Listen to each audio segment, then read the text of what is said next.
কি হয়েছে তোমার? আমার বাবা 2 মাস হলো মারা গেছেন স্যার। বাবার নামে 2 বিঘে জমি আছে কাটরা গ্রামে, আর সেই জমির নাম বদল করতে বহুবার এসেছি, কিন্তু অফিসার বলছে ওই জমি আমার বাবার নামে কোনোদিনই ছিল না। ওই জমিটাই আমাদের একমাত্র সম্বল স্যার। নমস্কার স্যার, আমার নাম অভিরাম। নমস্কার। এই বাচ্চাটির সমস্যা কি? এর বাবার নামের জমিগুলো ওর নামে ট্রান্সফার করতে কোথায় সমস্যা হচ্ছে স্যার? রেকর্ড অনুযায়ী নমিনি হিসেবে ওর বাবার নাম আছে, মালিক হিসেবে ওর দাদুর নাম আছে। এর নামে রেকর্ড বদলাতে গেলে ওর বাবার বার্থ সার্টিফিকেট দরকার। 45 বছর আগের রেকর্ড আমি এখন কোত্থেকে আনবো স্যার? রেকর্ড কেবল ডিসপ্লের জন্য নয়, রেকর্ডের অর্থ মানুষের স্বার্থ, আর সেই মানুষের স্বার্থের জন্যই কাজ করা দরকার। মোবাইলে, ল্যাপটপে প্রত্যেকটা রেকর্ডের অ্যাক্সেস থাকা দরকার। এই সিস্টেমটাকে গভর্নমেন্টের ইমিডিয়েট স্টার্ট করা উচিত, যাতে প্রতারণা আর কারাপশন দুটোই কমতে পারে।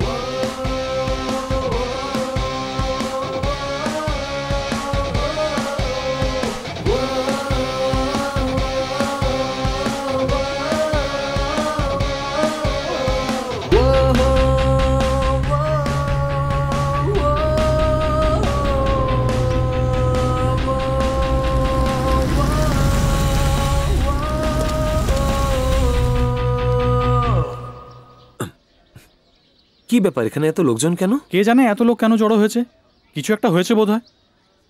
নমস্কার। নমস্কার মাসি। তো হয়ে গেছে, তুমি আবার এসেছো বাবা। মাসি, তুমি আমাদের বিশ্বাস করে জিতিয়েছো। তোমার এই বিশ্বাসকে রক্ষা করাই আমার ধর্ম। এসো বাবা।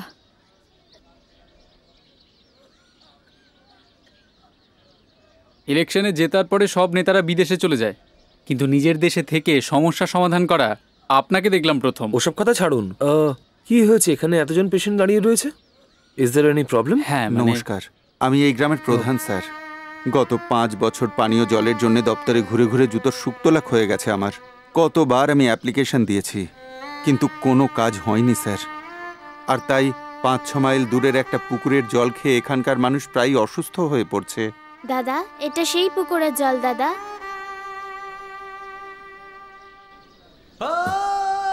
এই জল তোমরা সবাই খাচ্ছ? এই জলের জন্য অত দূর যেতে হচ্ছে? হ্যাঁ স্যার, এদের এই পানীয় জলে ব্যাকটেরিয়ার পরিমাণ অনেক অনেক বেশি স্যার। এই জল খাবার ফলে লোকেদের cholera, diarrhoea, disease very common sir. কেবল এইটুকুই নয় স্যার, এই জলের ফ্লোরেন্ট কন্টেন্ট কত জানেন sir? 20 milligram per litre sir. এই জল 1 মাস খাওয়ার পরে হাড় বাঁকা হয়ে যাবে, 30 বছর বয়সে লোকেরা বুড়ো হয়ে যাবে, বিভিন্ন রোগ চেপে বসবে। সরকার এদের জন্য বহু প্রজেক্ট করেছেন, কিন্তু এরা সেসব বোঝে না স্যার। ওদের পানীয় জল দরকার স্যার, ওদের ভালো জলের ব্যবস্থা করে দিন, ওরা বেঁচে যাবে স্যার। হ্যাঁ দাদা, বাবা মা মারা যাবার পর থেকেই আমি কাজ করছি। এই 1 কলসি জল আনতে আমায় 10 মাইল যেতে হয় দাদা। পা ব্যথা করে, আমাদের একটু খাবার জলের ব্যবস্থা করে দাও দাদা।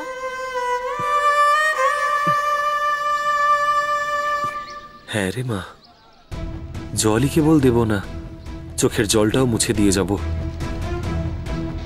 এই গ্রামে পানীয় জলের ব্যবস্থা করবই আমি।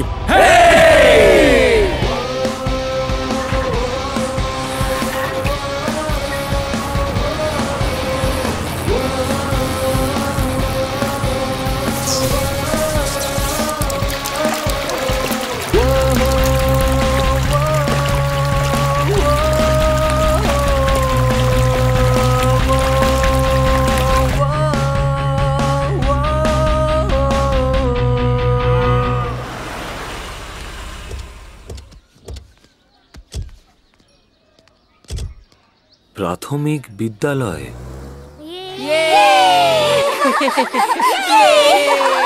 ও, অভিবাবু এসেছেন নাকি? এটা কি স্যার, পাঠশালা নাকি চিড়িয়াখানা? এটা পাঠশালাই স্যার, ছাত্রছাত্রী না থাকার জন্য এরকম হয়ে গেছে। আপনি তো টিচার, রেসপন্সিবিলিটি বলতে কিছু নেই? রেসপন্সিবিলিটি নিয়ে কথা বলছেন স্যার? ঠিক আছে, শুধু এই স্কুলের নয়, পুরো গ্রামের জন্য রেসপন্সিবিলিটি আছে। আর সেই জন্যই এই গ্রামের সকলকে আমি একবেলা পেট পুড়ে খাওয়াচ্ছি স্যার। আর ওই একবেলা খেয়েই ওরা এখনো বেঁচে আছে স্যার। এই ছোট্ট বাচ্চাদেরকে দেখে আপনার নিজের বাচ্চার কথা মনে পড়ে না? কেন মনে পড়বে না স্যার, অবশ্যই মনে পড়ে। আমি যখনই এই বাচ্চাগুলোকে দেখি আমার নিজের বাচ্চাদের কথা মনে পড়ে। আর তাই এই বাচ্চাদের পড়ানোর জন্য শহরে আমি আমার বাচ্চাদের পড়াচ্ছি। সবাইকে পড়াশোনা করানোর উপায় বের করতেই হবে স্যার। অবশ্যই পড়াবো স্যার, কিন্তু কোন সাবজেক্ট ওদের পড়াবো? হিস্ট্রি কি পড়াবো স্যার? এর আগে গ্রামের পরিচয় আলাদা ছিল, এখন আর তা নেই। ভবিষ্যতে এই পরিচয়টুকুও থাকবে না। হিস্ট্রি বদলে যাচ্ছে স্যার। আর কি পড়াবো স্যার? ইকোনমিক্স পড়াবো? শুধু খিদেটা বাদ দিলে সম্পত্তির বিষয়ে এরা কিছুই জানে না স্যার। মানব সম্পর্ক বিষয়ে আমি আর কি পড়াবো? এরা তো এদের পিতৃ পরিচয় জানে না এখনো। দুমুঠো খাবারের জন্য অন্যের সঙ্গে খিদে মেটানো মায়ের সম্পর্কে আমি কি বলবো স্যার? আমি বলবো স্যার, আজ অবধি ঘটে যাওয়া ইতিহাসকে পাল্টে লোকেদের সুখের জন্য কাজ করব স্যার। শুধু মানব সম্পর্কই নয়, সামাজিক চরিত্রটাকেই পাল্টানোর প্রয়োজন। জনগণকে খুশি করার জন্য সরকারের সেই মতন কাজ করার প্রয়োজন, আর আমরাও সেটাই করব। তাহলেই মানুষদের আশা ভরসা সরকারের ওপর চিরদিনের মতো থাকবে, আর এটাই আমরা করে দেখাবো।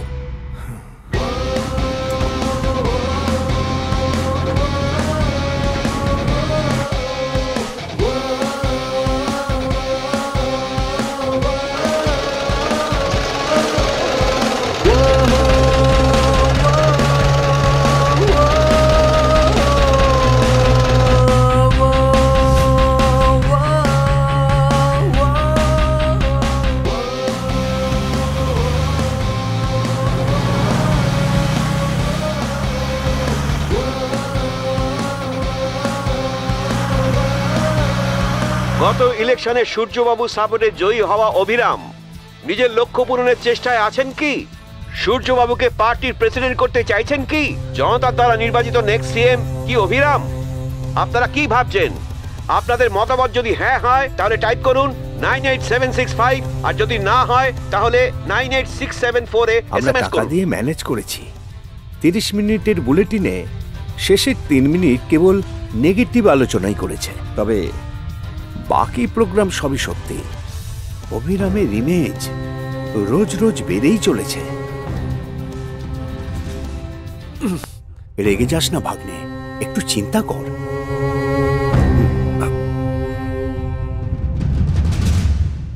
মিস্টার রায়, চিনুবাবুকে ফোনটা দিন। হ্যাঁ।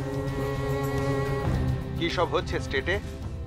সিএম বদলে দিয়ে পার্টি সব ওলট পালট করে দিলেন আপনি। কাজটা ভেবে করুন। যেহেতু আমরা সেন্ট্রালে আছি, আইটি ক্যাপিটাল অ্যাপ্রুভাল হোল্ডে রেখেছি। এর মধ্যে ভেবে একটা কিছু করুন, আর সেটা তাড়াতাড়ি। ঠিক আছে, আমি দেখছি। আফটার অল 4 জন এমএলএ, দরকার পড়লে আরো কয়েকজনকে কিনে নেব আমি। স্যার, চিনুবাবু আমাদের এমএলএদের কিনে নেওয়ার চেষ্টা করছেন। সত্যি নাকি? কিন্তু তুমি কি করে জানলে? কখনো দরকার হবে বলে ওনাকে নজরে রেখেছিলাম, ওনার ফোন ট্যাপ করেছি।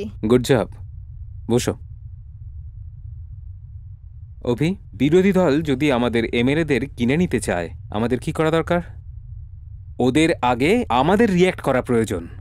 ওদের এমএলএদের আমাদের কিনে নেওয়া দরকার। Sir, Abhi, this is politics. এখানে ধর্ম চলে না, জেতেটাই একমাত্র প্রয়োজন। যে যাকে আগে কিনবে সে তারই অধিকারে, কিন্তু সেই জন্য তো দৌড়তে হবে, দৌড়ানো বন্ধ হবে না। তাই বলে আমরাও অন্যায় করব স্যার? সেই রকম পরিস্থিতিতে অন্যায় করাটা অন্যায় নয়, অকারণে অন্যায় কাজ করে বেঁচে থাকাটা আলাদা। তাছাড়া দীর্ঘকালীন লাভের জন্য আর মানুষের মঙ্গলের জন্য করা কাজ কখনো অন্যায় হতে পারে না, সেই কাজ ঠিক। কিন্তু আমার মতে সেটা একদমই ঠিক নয় স্যার। ন্যায় অন্যায়ের কথা ভেবে চুপ করে থাকলে ওরা সব আমাদের অধিকার কেড়ে নেবে। এখন আমরা ওদের এমএলএদের না কিনলে ওরা আমাদের এমএলএদের কিনে নেবে, সিএম হয়ে যাবে। তারপরে আমরা কি করব? আমরা কি আমাদের দেশের মানুষকে বিপদের মুখে ঠেলে দিতে পারবো? সুধর্ম অপেক্ষা রাজধর্ম অনেক ইম্পর্টেন্ট অভি, আর রাজধর্ম হচ্ছে প্রজাদের রক্ষা করা। বুঝতে পেরেছি স্যার। অভি, তুমি যে রাস্তায় চলো না কেন, তোমার সাথে আমার সাপোর্ট থাকবে। যুদ্ধটা জেতা দরকার, হেরে যাওয়া মানুষদের ইতিহাস মনে রাখে না, কথাটা মনে রেখো।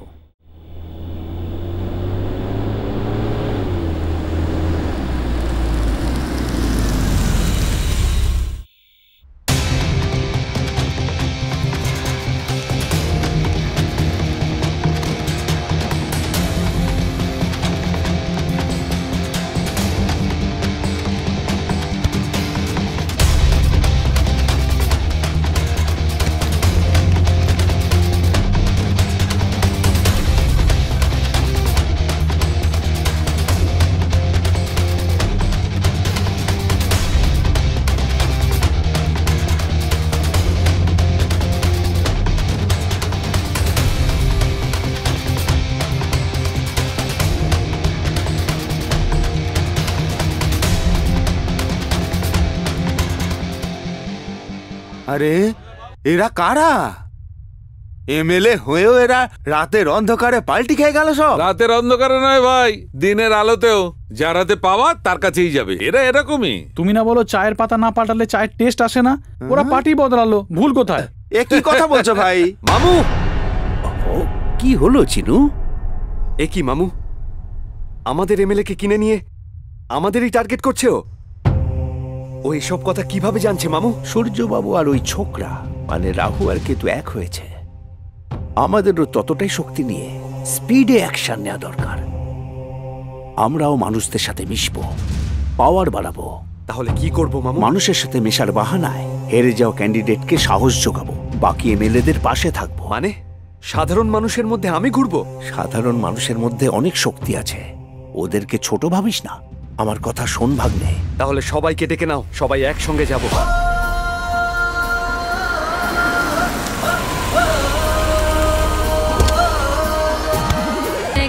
আজ নিজ এলাকা পরিদর্শনে যাওয়া ছোটবাবু অর্থাৎ চিনুবাবুকে আশাহতভাবে এক পরিস্থিতির সম্মুখীন হতে হয়। খুশিতে একজন বৃদ্ধা ছোটবাবুকে জড়িয়ে ধরে, সেই কারণে ছোটবাবু লজ্জিত হয়ে পড়েন। এই কাণ্ডে তিনি অত্যন্ত ক্ষুব্ধ হয়ে গেছেন। ছি, সেই জন্যই এই সাধারণের মধ্যে আমি যেতে চাইছিলাম না। তোমরা সবাই জোর করে টেনে নিয়ে গেলে আমায়। দেখো ওই বুড়ি কিভাবে আমায় জড়িয়ে ধরেছে, সারা শরীর আমার ঘিন ঘিন করছে। আসলে এই কাজের জন্য আমার বিরক্ত লাগছে। ওই টিভি অ্যাঙ্কারকে দেখো, একই জিনিস দেখিয়ে আমায় বিরক্ত করে চলেছে। দাদা, এই সব কাজ সূর্যবাবু জেনে শুনে লোক দিয়ে করিয়েছে। ওই বদমাইশকে চপ্পল দিয়ে পেটানো উচিত। ওসব নিয়ে চিন্তা করো না জয়ন্তী, আসলে ও আমার ফ্যান। আমাকে ভেবে দাদাকে জড়িয়ে ধরেছে। দাদা তুমি কিচ্ছু মনে করো না। মামু, আর কখনো এরকম প্রোগ্রাম কিছু রাখবে না। এরপর আমি প্ল্যান করে দেখাবো তোমাদের। খুব অল্প সময়ের মধ্যেই অনেক সুনাম করে ফেলেছো তুমি অভি। এবার তো তোমার ডাইরেক্ট পলিটিক্সের মধ্যে যোগ দেওয়ার সময় এসে গেছে। নন্দীগ্রামে তোমাকে আমার পার্টির হয়ে দাঁড় করানোর কথা ভেবে রেখেছি। আমি এখনো বয়সে ছোট, অনেক কিছু শিখতে হবে আমাকে। বয়সে ছোট হতে পারো, কিন্তু তোমার চিন্তাধারা অনেক বড়। শুধু তাই নয়, তোমার স্বপ্নও বড়। তোমার ইলেকশনে যেতে বিধানসভায় গিয়ে বসা প্রয়োজন। আপনার যা ইচ্ছে স্যার।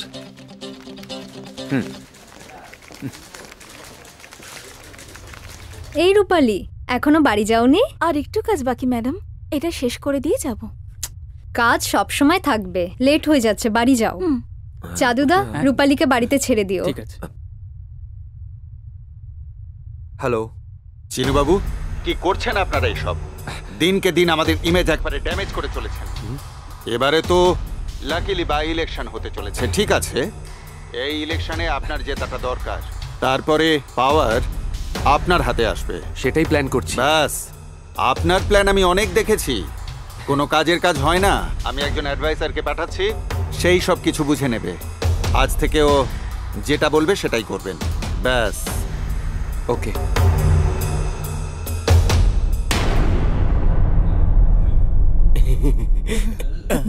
No thank you. নমস্কার। আসুন প্লিজ, বসুন। বসুন প্লিজ। এবার বলুন চিনুবাবু, এই বাই ইলেকশনে কি করবেন বলে ভেবেছেন? আমাদের এই অঞ্চলে জমিদার বেশি আছে, ওদের মধ্যে একজন পয়সাওয়ালা বিজনেসম্যান বিজয় কুমারকে ওখানে ক্যান্ডিডেট করব। ভাবছি ওখানেও টাকা খরচ করে ইলেকশন জিতে যাবে, এটা আমার বিশ্বাস। চিনুবাবু, আপনি কিন্তু আবার সেই একই ভুল করতে চলেছেন। ক্যান্ডিডেটের নাম শুনেই অপোজিশনের বিশ্বাস হওয়া দরকার যে সেই ক্যান্ডিডেট জিতবে, আর অপোজিশন পার্টির লোকেদের মনে ভয়ের সৃষ্টি হওয়া দরকার যে তারা হেরে যেতে পারে। এই বাই ইলেকশনে পাওয়া আমাদের জিত আসন্ন ইলেকশনে আমাদের পার্টির জেতা সুনিশ্চিত করবে। তখন সো আপনি নিজে দাঁড়ান এবং জিতুন। জনগণের মনে আপনার ইমেজ তৈরি করুন। অপোজিশন পার্টির লোকেদের বুঝিয়ে দিন আপনার পাওয়ার কতটা।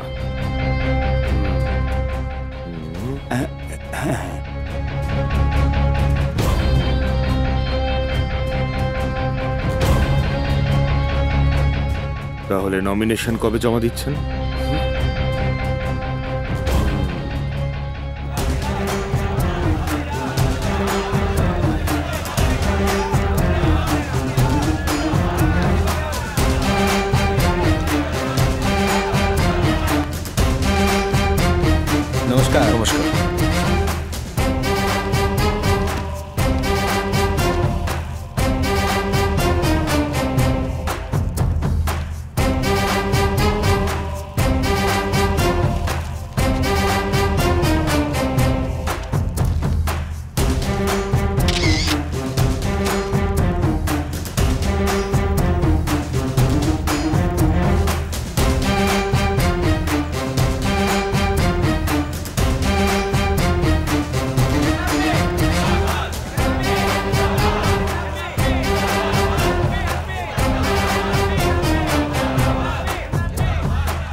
First of all, stand. So, what is your next plan? Plan দিতে এসে আমাদের কি প্ল্যানের কথা জিজ্ঞেস করছে কেন? You should win, right? মহিলা সংঘের স্টেট বডি লিডার ভাবি সিবিআই অফিসার বিদ্যা মুখার্জি নামে বড় জালিয়াতি। মহিলা সংঘের ব্যাংক লেনদেনের ব্যাপারে প্রতারণা ও তার সঙ্গে যুক্ত আরো অপরাধ আমাদের প্রতিনিধি গঙ্গার প্রতিবেদন। গঙ্গা স্ক্যামটা কিভাবে হয়েছে, মানে বর্তমান পরিস্থিতি কেমন? বিদ্যা ম্যাডাম ডাউন ডাউন, বিদ্যা ম্যাডাম ডাউন ডাউন, বিদ্যা ম্যাডাম ডাউন। এই মুহূর্তে এখানকার মহিলারা তীব্র আন্দোলন করছেন। আসুন ওদের মুখে শুনে নি ওনারা কি বলতে চাইছেন। বলুন ম্যাডাম। আমরা সারা মাসের পরিশ্রমের টাকা এনে 1 তারিখেই বিদ্যা ম্যাডামের হাতে তুলে দিতাম। উনি ব্যাংকে জমা না দিয়ে নিজের কাছে রেখে দিয়ে আমাদের সঙ্গে প্রতারণা করলেন। উনি এইভাবে আমাদের পেটে লাথি মারলেন। এটাই হচ্ছে এখানকার পরিস্থিতি। একসময় সিবিআই তে সাসপেন্ড হওয়া বিদ্যাকে সিএম সূর্যবাবু কোন মতলবে তার পাশে রেখেছেন? এই স্ক্যামে আর কে কে জড়িত আছেন? শাসক পার্টির বা এই স্ক্যামের সঙ্গে কি সম্পর্ক? সম্পূর্ণ বিবরণী জানতে দেখতে থাকুন ইকো নিউজ চ্যানেল। কি হয়েছে বিদ্যা? এসব কি বলছে? আমি কিছু বুঝতে পারছি না রাম। অ্যাকচুয়ালি এই ব্যাংক অ্যাকাউন্টগুলো কে দেখাশোনা করতো? রূপালী রোজ গিয়ে ব্যাংকে ডিপোজিট করত। সকাল থেকে ওর ফোন সুইচ অফ।